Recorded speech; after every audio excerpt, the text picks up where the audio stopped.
Recently, Supreme Court in the particular case Hamsanandani versus Union of India said that adoptive mothers entitled to maternity leave regardless of child's age. Supreme Court struck down a rule that denied the maternity leave to government employees adopting children over 3 months of age. Supreme court ने भी कहा कि भाई देखो ये जो particular rule है ये गलत है और ये अनकॉन्स्टिट्यूशनल है और डिस्क्रिमिनेटरी है।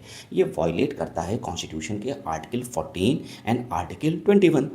मदर जो है अब चाहे किसी न्यूबॉर्न बेबी को बर्थ दिया हो चाहे किसी को अडॉप्ट किया हो, ओके, तो उसको ये बेनिफिट मिलना चाहिए। अब आप एक पर्टिकुलर एज आपने लगा दिया है कि अगर कोई पर्टिकुलर मदर है 3 मंथ्स बेबी को ही अगर सपोज उसके अंदर अगर अडॉप्ट करेगा ठीक है तब आप बेनिफिट दोगे, अगर इसके ऊपर का कोई बेबी अडॉप्ट करेगा तो आप बेनिफिट नहीं दोगे, तो ये गलत है। तो सुप्रीम कोर्ट ने भी कहा कि जो अडॉप्टिंग मदर्स हैं यानी कि जो पर्टिकुलर मदर किसी बच्चे को अडॉप्ट करेगा are entitled to maternity leave irrespective of the child age, यानी कि ये जो 3 मंथ का जो गैप लगा हुआ है ये हटाना होगा।